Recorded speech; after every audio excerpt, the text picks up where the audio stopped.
Chief Adebanjo was one of the most influential businessmen in Nigeria. He owned the massive Adebanjo group of companies, which had offices scattered across the country. Known not just for his wealth but for his wisdom and humility, Chief Adebanjo was admired by many.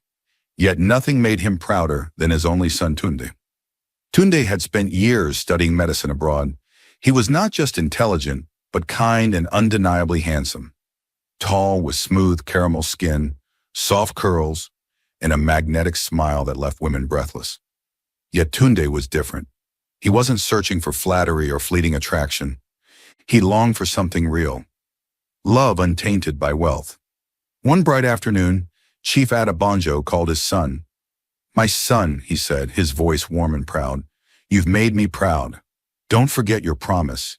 You said you'd get married after graduation." Tunde chuckled. "Relax, Papa. I'll start searching once I return home." "I trust you," Chief Adebanjo replied, "but there's something I must share. I've been watching two young ladies, intelligent, respectful, hardworking, and beautiful.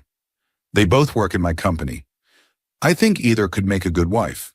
Tunde raised an eyebrow, half amused. "So you're picking a wife for me now?" "I'm not forcing you," Chief Adebanjo said, chuckling. "Just helping. You'll still choose for yourself. Just consider them." "Okay, Papa. Let me come home first." As the call ended, an idea began to form in Tunde's mind. What if I went home and disguised myself as a poor man? A security guard, maybe, at the company? That way, I'd know who truly loves me without knowing who I really am. He smiled. Yes, that's the way to find real love. The next day in his office, Chief Adebanjo leaned back in his leather chair, preparing to set the plan in motion. He pressed the intercom. "Tell Ngozi to come in," he said. Minutes later, Ngozi, one of the company's most dedicated staff, entered with her usual soft smile. "Good morning, sir." "Good morning, Ngozi. Please, sit." She did so, eyes curious. Chief Adebanjo leaned forward. "My son Tunde is almost done with medical school. He'll be back soon." Ngozi smiled. "That's wonderful news, sir. Congratulations." "Thank you, my dear. I've observed you, your character, discipline, and intelligence. I believe you could make a good wife. I'm not forcing anything. Just be yourself when he comes. If his heart chooses you, I'll be pleased." Ngozi looked down shyly. "Thank you, sir. I understand. You may go," he said gently. As she left, still dazed by the unexpected conversation, another woman entered. This time it was Anita, confident, polished, and ambitious. "Good morning, sir." "Good morning, Anita. Please sit." He repeated the same message, his son's return, his thoughts on her suitability, and his request for her to simply be herself. Anita's eyes sparkled. "Thank you so much, sir. I promise not to disappoint you. You may go." As she walked out, her mind raced. A billionaire's son? I must win this. 2 weeks later, Tunde landed in Lagos. Chief Adebanjo welcomed him at the airport with open arms and a huge smile. "My son. Papa, I'm back for good." That evening, after a grand welcome dinner, father and son sat in the living room. "Tunde," Chief Adebanjo said, "I've already spoken to Ngozi and Anita. They know you're coming. They're excited." "Papa," Tunde said, leaning back, "I want to try something different. I want to pretend to be poor, a security guard." Chief Adebanjo blinked. "Say what?" "I don't want them to see my wealth first. I want to see who has a real heart." Chief Adebanjo burst into laughter. "You remind me of myself when I was your age." Tunde smiled. "So, will you help me?" "Of course. I'll get you a uniform, a place in the boys' quarters, and a position at the gate." "Thanks, Papa. This will be fun." And so the game began. By the next morning, Tunde stood at the company gate, dressed in a faded uniform and cheap sandals, a broom in one hand and a bottle of water in the other. Nobody recognized him, except Ngozi. She greeted warmly. "Good morning, Oga Security." "Good morning, madam," he replied, touched. Anita walked past him without a glance. Tunde smiled to himself. Let the test begin. The days rolled on inside the walls of Adebanjo group of companies. But something subtle had shifted. With Tunde now disguised as Wale, a humble security man at the gate, the true colors of those around him began to reveal themselves. Among all the staff, Anita's presence stood out, though not for the reasons one might expect. Each morning she walked in like royalty, her high heels echoed off the tiled floors, and her perfume filled every corner she entered. She carried herself like a future queen, often tossing her hair and throwing haughty glances at everyone she deemed beneath her. It didn't take long for Anita to start acting like she already owned the company. One afternoon in the cafeteria, she sat flanked by her closest friends. Crossing her legs like a celebrity giving an interview, she said loud enough for half the room to hear, "Some people in this company better start talking to me with respect. Very soon I'll be the chief's daughter-in-law." Her friends gasped in admiration. "You serious, Anita?" "Of course," she replied proudly. "Chief Adebanjo has already spoken to me. It's just a matter of time before his son proposes." Then leaning in with a wicked grin, she added, "And when that happens, a few people around here will need to find new jobs, especially the ones who gossip about me." Back at her desk, Ngozi remained calm and focused on her duties. She hadn't said a word to anyone about the conversation she had with Chief Adebanjo. She greeted everyone kindly, secretary, cleaner, manager, and yes, even the humble security guard at the gate. One morning, Anita strutted into the office and spotted Ngozi chatting with a colleague at reception. She marched up, voice dipped in condescension. "Ngozi, can I have a word?" Ngozi turned with a smile. "Sure." They stepped outside and Anita folded her arms. "Let's be honest," she began. "We both know what this is about. Chief spoke to both of us. But you need to stop trying so hard. You're not my competition." Ngozi raised her brows. "What are you talking about?" Anita scoffed. "Please drop the act. You and I both know I'm classier, more beautiful, and better suited to be a wife. You can't compete." Ngozi shook her head gently. "I'm not in competition with you, Anita. If the chief's son chooses you, then good for you. I'm not fighting for anyone." Anita smirked. "Good. At least you're finally being realistic." But as Ngozi turned to leave, she paused. "Anita, you're busy fighting over a man you've never even seen. What if he doesn't choose either of us?" Anita hissed. "He'll choose me. He has to. I'm everything a rich man wants." Ngozi shrugged and walked off. "Good luck then." Meanwhile, Tunda, still Wale, had been quietly observing. He noticed how Anita belittled the cleaners, barked at the janitors, and treated him like invisible furniture. But Ngozi, she never passed him without a smile. One particularly hot afternoon, she even brought him a chilled bottle of water. "It's really hot today," she said kindly. "You must be tired." Tunde was touched. "Thank you, madam." "You're doing a good job," she replied with a gentle nod and walked away. Tunde stared at the cold water in his hand, smiling to himself. This girl, she's different. But Anita wasn't done playing her game. One Friday morning, she made her boldest move yet. She stormed into the HR department dressed in a blazing red dress, gold jewelry dangling, and makeup so thick it could withstand a thunderstorm. With both hands on her hips, she made an announcement. "Excuse me, everyone," she declared. All heads turned. "I just want to make it official. Very soon I will be Chief Adebanjo's daughter-in-law, and anyone who has been gossiping about me should start packing, because when I become madam, heads will roll." The office froze. Even Ngozi, quietly typing her report, looked up. Anita turned sharply to her. "And you, Ngozi, I hope you've accepted your place. I'm the chosen one. Stop following me around like a shadow." Ngozi stood up calm as ever. "Anita, I'm not following you. I'm not even in this race. Please, get over yourself." Anita laughed mockingly. "Still pretending?" "Don't worry," Ngozi added. "You'll get invited to the wedding, if there is one." The entire office watched in stunned silence. That same afternoon, as Anita approached the company gate, Wale, aka Tunde, stepped forward to open it. "Good afternoon, madam." Anita froze. "Are you mad?" she snapped. "Don't ever speak to me again, you dirty, smelly security man." Tunde blinked. What did I do? She stepped closer. You? Talk to me? You poor thing. Don't greet me again in your life. Tunde inhaled deeply. Wow, just because the boss said his son might marry you, you think you're the queen of the universe? How dare you, she shrieked. You don't even know what he looks like, Tunde added coolly. No name, no photo, but you're already making enemies in his name. You're a dead man, she hissed. By the time I'm married, I'll have you sacked. Tunde smirked. That's if he even chooses you. Anita exploded with rage. You dog, just like your useless parents. Tunde's expression hardened. He didn't respond. He simply walked away. Fuming, Anita stormed into Chief Adebanjo's office. Sir, sack that security man immediately. Chief Adebanjo looked up slowly. What happened? He insulted me, mocked me, and even insulted his own parents. Chief Adebanjo raised an eyebrow. Insulted his parents? I mean, he insulted the parents of the man I'm going to marry, she stammered.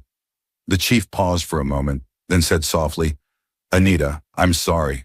I won't be sacking him. Anita blinked. Why not? I know him. If he spoke out of line, he must have had a reason. Anita clenched her fists. But he embarrassed me. And yet, the chief said, I will not sack him. As Anita stormed out in confusion, a question swirled in her mind. Why would Chief Adebanjo defend a security man so strongly? Back at the gate, Tunde stood quietly, eyes on the sky. Her words had hurt. But more than that, she had revealed who she truly was. What if she had known I was the chief's son? Would she have spoken differently? He shook his head. This test was just getting started. Back at home that evening, Chief Adebanjo sat in the living room with his newspaper when Tunde returned from work, still dressed in his worn security uniform. His face was flushed from the sun, but he was smiling. Welcome back, my son, the chief said, lowering his paper. Tunde dropped into the nearest chair. Papa, today was something else. Chief Adebanjo chuckled. Another dramatic episode? Tunde leaned forward, eyes glinting. Anita insulted you and Mama today. I don't even think she realized what she said. The smile slipped from Chief Adebanjo's face. She did? She called me a useless poor boy, said my parents must be fools to give birth to someone like me. The chief's expression turned grave. That girl has no respect. I'm glad we did this, Papa. This disguise is helping me see things clearly. Chief Adebanjo nodded slowly. And Ngozi? Tunde smiled warmly. She's different. That girl brought me water when the sun was blazing. She talks to me with kindness like I'm human, not a tool. She even stood up to Anita. Chief Adebanjo looked thoughtful. She's humble, quiet strength. I've watched her for years. She never brags, never gossips. She has peace. Tunde nodded. Exactly. She makes me feel seen, not for what I have, but who I am. The chief clapped his hands gently. Then the stage is yours, my son. Continue your drama. But when the time is right, reveal yourself like a king. Tunde grinned. I will, Papa. The next day, the mood at Adebanjo Group of Companies was tense. By 8 a.m., whispers had begun circulating. An announcement had come from the HR office. All staff must report to the conference room by 9 a.m. Nobody knew why. Is someone getting fired? Are we getting promotions? Is the chief introducing his son? Even Anita, freshly powdered and dressed to the nines, whispered to her friend, Today might be the day. I'll finally be introduced as the future madam. Ngozi, on the other hand, quietly typed away at her desk. She wasn't moved by the gossip. She had work to do, and she intended to focus.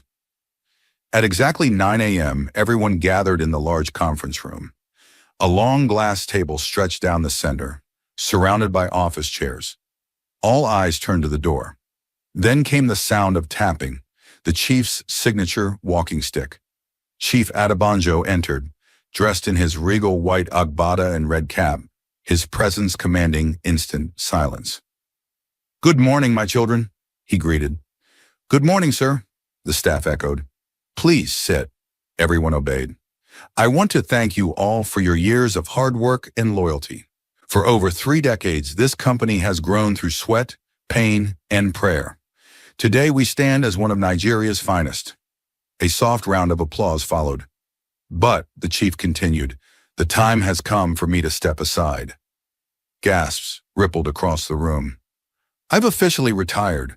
From today, I will no longer be active in the company. I'll rest, spend time at home, and enjoy the fruits of my labor. More gasps. Some even whispered, "Who's taking over?"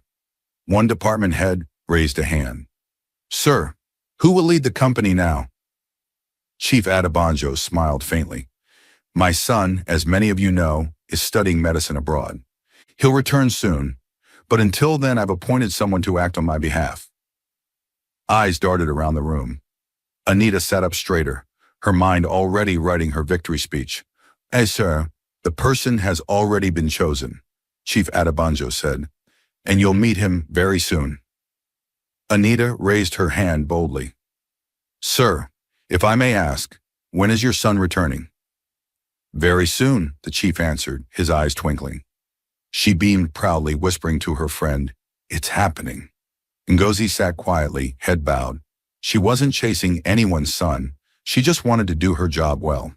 Chief Adebanjo raised a hand. "Meeting is over. Return to your duties. And remember, this company runs on discipline and humility, not pride and power." As the staff began to file out, Anita whispered smugly, "Soon they'll all call me madam." Tunde, standing quietly by the door in his security uniform, heard every word. He said nothing, just held the door as each person walked out. Ngozi passed and smiled politely. "Thank you." "You're welcome, Ma," Tunde replied gently. Then came Anita. She didn't look at him, didn't acknowledge him, just flipped her hair and walked past like he didn't exist. Tunde smiled faintly. The drama is only just beginning. The following day, a black SUV rolled into the company compound and parked in the VIP section. 2 security men rushed to open the door. Out stepped a tall, handsome man dressed in a clean tailored shirt and sleek trousers. His shoes gleamed. His skin was smooth. His aura screamed class and calm. He walked into reception with an easy smile. "Good morning. I'm here to see the staff. I've been asked to report to the conference room." Whispers spread. A second announcement followed. "All staff, please report to the conference room. The new representative has arrived." Everyone hurried in, eyes wide with curiosity. "Oh," the mystery man stepped forward. "Good morning, everyone. My name is Mr. Richard. I'll be representing Chief Adebanjo until his son returns." Polite applause followed. "I believe in teamwork and respect," Mr. Richard added. "Let's make this company even better." As he left the room, Anita leaned toward her friend, eyes sparkling. "Look at him. Fresh like Sunday morning." Her friend chuckled. "What happened to the chief's son?" Anita smirked. "Who says I can't manage both?" In the corner, Ngozi quietly shook her head and walked out. Tunde, still Wale, watched from the back. He'd seen Anita's eyes light up the moment Mr. Richard walked in. He wasn't surprised. "She's chasing money, not people," he muttered. And in Anita's heart, a new plan was already forming. If she couldn't catch the chief's son yet, then Mr. Richard would do just fine. The office grounds fell into a rhythm of whispers and suspicion. With Mr. Richard now installed as the temporary face of the company, Anita's focus shifted quickly from the invisible chief's son to the very visible, very suave new manager. Every morning, Anita showed up in a new dress. Not just stylish, provocative. Her heels got higher. Her smiles got wider. Her coffee deliveries to Mr. Richard's office became more frequent. "Good morning, sir," she'd purr, placing a perfectly stirred cup of coffee on his table. "Just to help you start the day right." "Thank you, Miss Anita," Richard would respond, polite but unreadable. Soon the visits escalated, afternoon check-ins, flirty comments, exaggerated laughter. Until one day she didn't leave his office for almost an hour.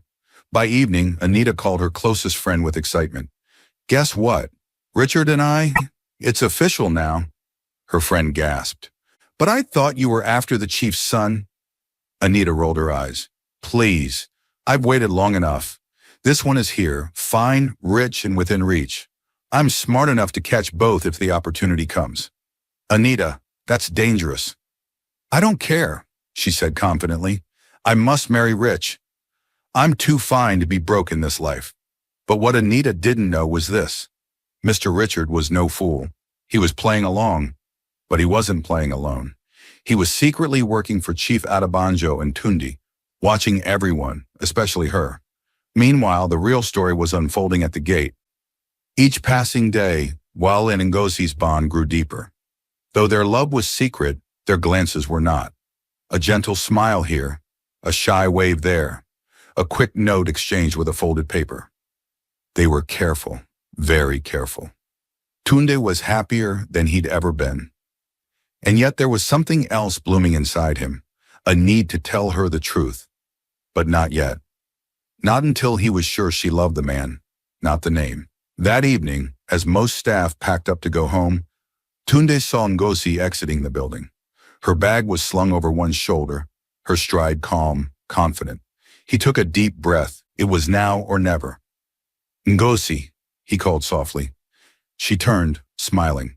Yes? Can I talk to you? Just for a minute. They walked to a quiet corner by the flower garden. I don't know how to say this, Tunde began, voice low. But I have to. Ngozi, I like you. No, I love you. I know I'm just a security guy, and I don't have much, but my heart is real. Will you be my girlfriend? Ngozi blinked, stunned.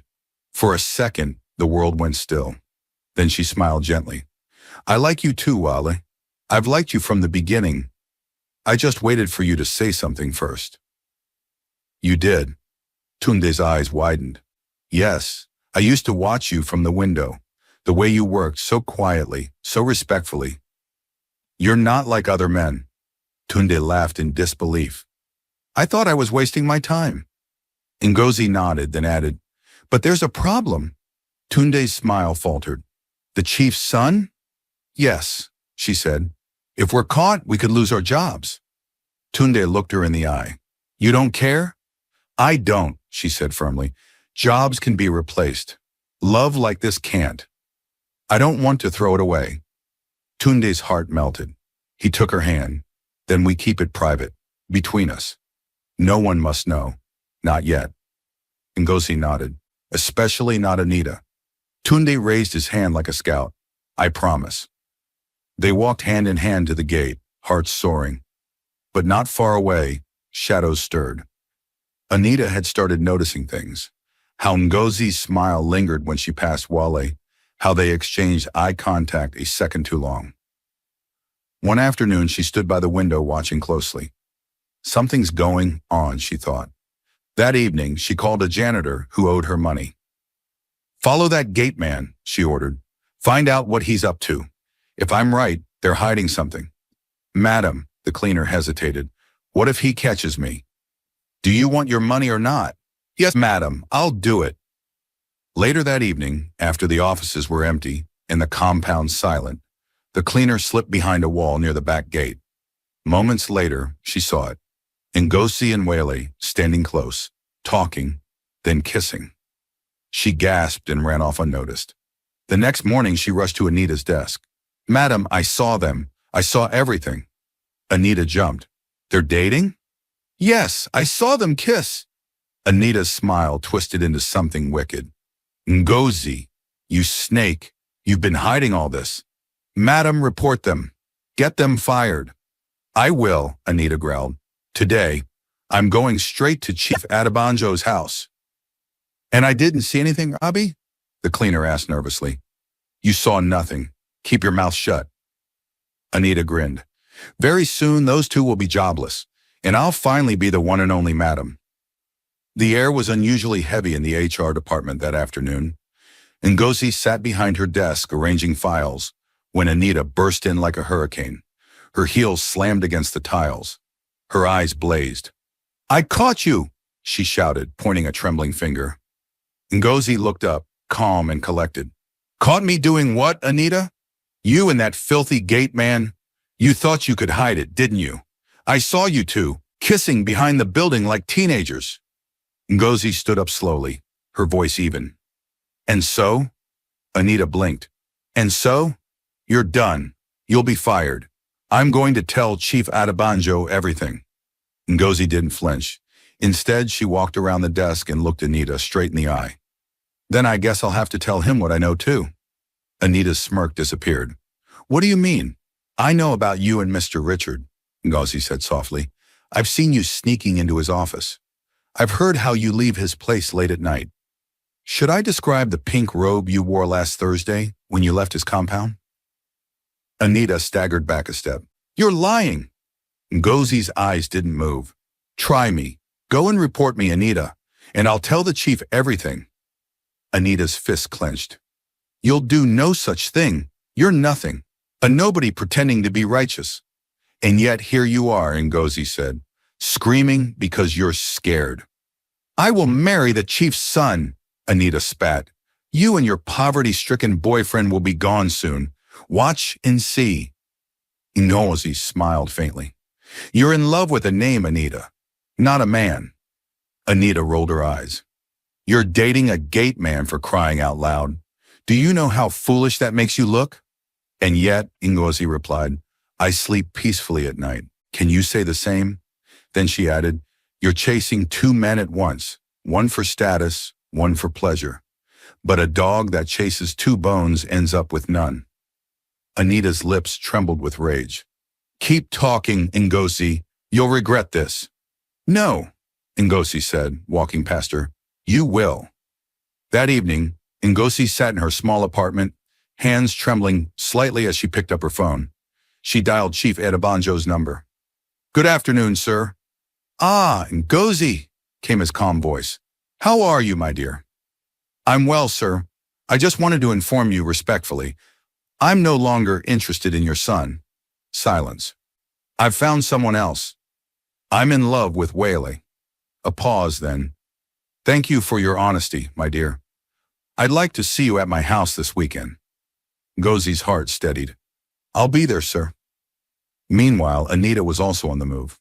With righteous anger fueling her, she dressed in her most elegant outfit and headed straight to Chief Adebanjo's mansion. She arrived at the gate, breath heavy with anticipation. The guards let her in.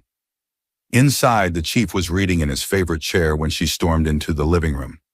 Sir, you must sack that useless gate man and that girl Ngozi. Chief Adebanjo looked up slowly. Why? They're in a relationship. They were kissing behind the office. He stayed silent. Sir, I'm telling you this because I care about your family's name. That gate man, he insulted me. He insulted your son. Still silent. Sir, please, they must go. Chief Adebanjo studied her. Thank you, Anita. I would also like to see you at my house this weekend. Anita's frown melted. Really? Yes. Thank you, sir. I'll be there. As she stepped out of the mansion, she grinned. It's happening. I'll meet the son, I'll seal the deal, and I'll watch Ngozi beg for scraps. Back at the office next day, Anita strutted through the halls like a queen. Her confidence had returned, but in her heart, a storm of jealousy brewed. Ngozi? Dating Whaley? She couldn't let it slide. And so she made her final move. She marched into HR again, this time not shouting, but smiling coldly. Ngozi, she said sweetly, I hear the chief invited you to his home too. Yes, Ngozi replied calmly. He did. Anita's voice dripped with venom. Just don't embarrass yourself. Wear something decent. Don't show up smelling like gate man sweat. Ngozi laughed lightly. You're worried, Anita. Worried, Anita hissed. About you? Never. You're irrelevant. Then why do you keep talking to me? Ngozi asked. Anita turned on her heel, furious, and stormed off. But as she left, Ngozi whispered, See you on Saturday, madam. Saturday came like a festival. Chief Adebanjo's mansion glowed in the morning sun. Inside the living room, the chief sat in his armchair, dressed regally, sipping fresh juice. Beside him, Tunde sat in an expensive shirt, gold wristwatch gleaming, shoes shining like mirrors. No longer Wale, now the full image of wealth and royalty. Today, he would reveal everything. He looked at his father. Are you ready, Papa? The chief smiled. The question is, are they? Moments later, a knock came at the door. The maid opened it. Ngozi entered, elegant and radiant in a simple gown. Her beauty needed no makeup. Her presence calmed the room.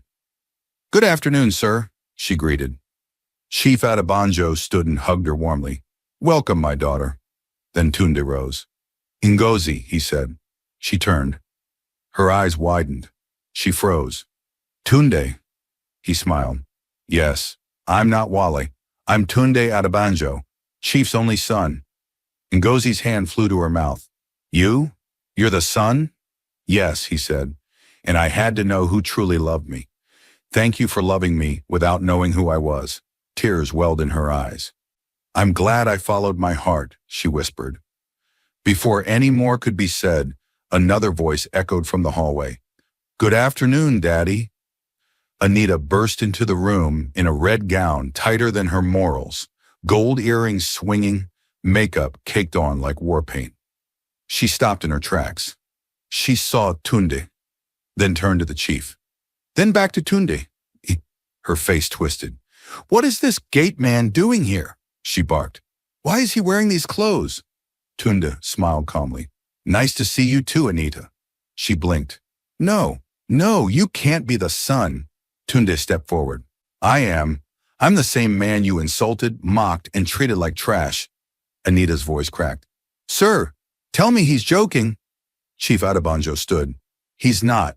You failed the test. Anita dropped to her knees. Please. I didn't know. If I had known. That's the problem, Tunde said. You only respect people when you know they have money. Chief Adebanjo's voice was stern. You insulted my son. You lied. You don't belong in this family. Please, she begged. Just one more chance. No, Tunde said firmly. It's over. The chief called the guard. Show her out. As the guard took her arm, Anita screamed, Ngozi, you witch! You tricked me! Ngozi simply smiled. You fooled yourself, Anita. Then she added softly, a monkey that thinks it's wiser than the hunter will one day end up in pepper soup. And with that, Anita was escorted out, broken, defeated, and exposed. Inside, peace returned. Chief Adebanjo turned to Ngozi and beamed. My daughter, welcome to the family. Tunde held her hand. It's you I choose, forever. Exactly 1 week later, Chief Adebanjo's mansion was transformed into a garden of dreams. White and gold canopies fluttered in the breeze. Strings of fairy lights twinkled around flowering hedges. A soft instrumental tune played beneath the murmur of anticipation. Everyone thought they were attending a surprise retirement party for the chief. But Chief Adebanjo had something entirely different planned. Inside the mansion, Ngozi arrived in a cream-colored gown that flowed like silk water. Her hair was pulled back elegantly, and her natural beauty radiated warmth. She smiled politely as she greeted guests, unaware that the day was about to change her life forever. Then the music paused. A hush fell over the crowd. From the side of the garden, a tall figure appeared. Tunde, dressed in a jet-black suit, his face glowing with peace and certainty. In his hand, he held a single rose in a small velvet box. Gasps rippled across the guests. Ngozi's hand flew to her chest. Tunde took the microphone.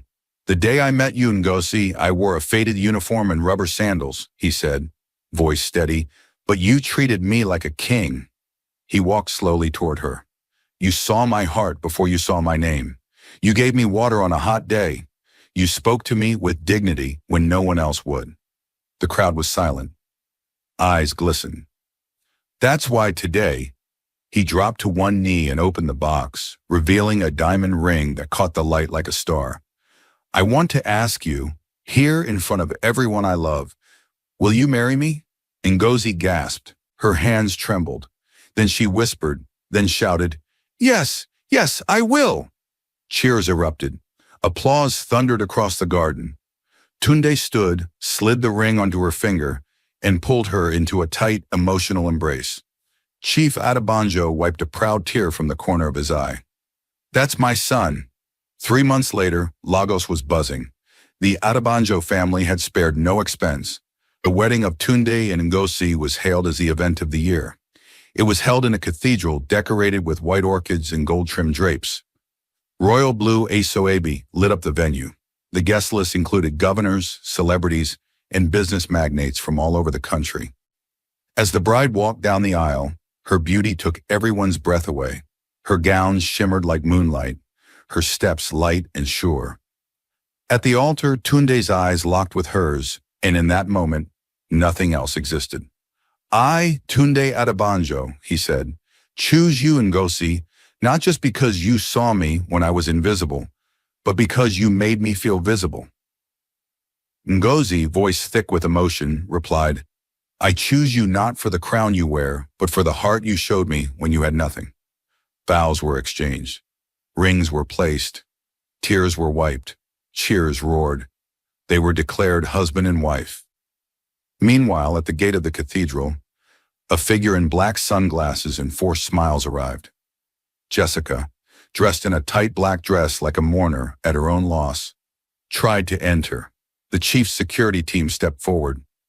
You're not on the guest list, madam. She flashed her teeth. Please, I'm a friend of the bride. Sorry, the guard said firmly. You're not invited. The doors closed behind her. Jessica turned, lips trembling. She had missed everything. Again, she had chased too many shadows and lost the light. 1 year passed. Tunde and Ngozi's love only grew stronger. They welcomed a baby boy and named him David, meaning beloved. Ngozi was now managing one of the company's busiest branches, respected, admired, and often called Madam Ngozi by staff and clients alike. Their story became one told in homes, classrooms, and churches, about humility, identity, love, and truth. And what of Anita? Well, after being exposed and losing both her schemes, she thought she still had Mr. Richard. But when she went to his apartment to tell him she was pregnant, the gateman gave her the shock of her life. Madam, Oga don travel, he said. He don relocate with him, wife and children, go Canada. Anita froze. No job, no man, no money, and now, a baby on the way. She sat on the curb, holding her belly, whispering to herself, I had everything, and I threw it away. The tears came. But it was too late. All she had left was regret.